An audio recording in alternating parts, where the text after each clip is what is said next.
as a leader on this team, kind of what was your approach for the bye week? Obviously, it came after a real emotional game last time you guys were out there. Kind of, what was your experience like during this off week? I would just say trying to stay positive and just trying to get better each and every day, and just kind of trying to bring life into other people and really just kind of encourage these young guys to improve and get better this week. How do you feel about the timing of the bye week?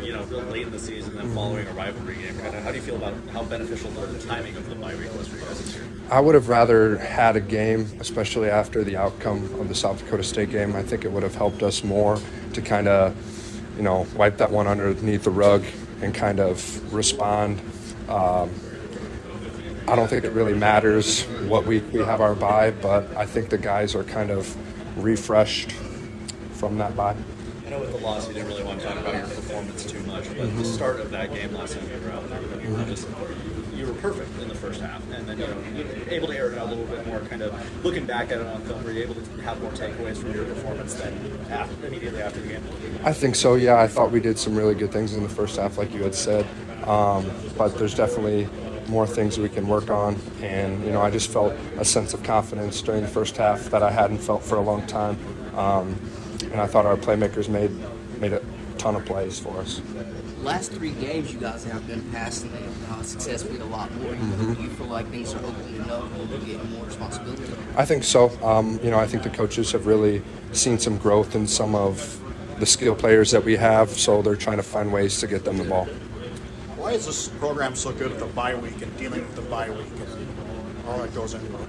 I just think we use the bye week to our advantage. We try to focus on one practice at a time, and really, we're just focused on us and not focused on what other teams in the conference are doing. So I think that's always really helped us. With the bye week, you basically have a 4-game stretch here now. That you look at, despite a couple of losses, you go 4-0, and you're probably back where you want to be. Oh, for sure. Like I had said before, we're just trying to take it one day at a time and one game at a time, just going 1-0 that week. So we're really not trying to look ahead too much, but we know what's at stake for sure. Looking at the film, what do you see from that Illinois State defense?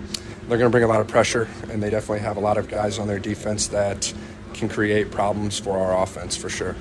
When you see those younger players during Bison week, as Coach Entz called it, what's that like for those guys? It's like their chance to prove themselves. For sure, and I think for the upperclassmen, it's a great way for us to teach and kind of bring these young guys along and see what kind of improvement they've made over the last 6 weeks. And I think those young guys really did some good things last week. From the receiving core, obviously DJ is one like that, is an example of that, where even Zach too, where you can see from week to week and the progression's there, and I can feel like there's kind of more of a rapport with those guys with you. I think for sure. I think we're starting to kind of hit our stride a little bit. Again, I think it comes down to timing, and we've been putting in a lot of work after practice, and those guys are just making plays on Saturday. What do you guys need to do to establish a rhythm offensively? I think we got to win on first and second down. I think sometimes we get behind the chains by, I feel like we kind of shoot ourselves in the foot a little bit on first and second down sometimes, and it just creates a stall on offense, and then we have to punt it away. So I would just say being clean on first and second down, and then if we have to get to third down, we got to convert. Do you think penalties have hurt that as well? I do. I think over the last 3 or 4 weeks, we've had some penalties that have really sort of impacted the outcome of the game, for sure. DJ said he had like 20 guys on signing day from his high school. Can you imagine how many? That's pretty good talent there. Yeah, I only had 2, so I can't really imagine that at all.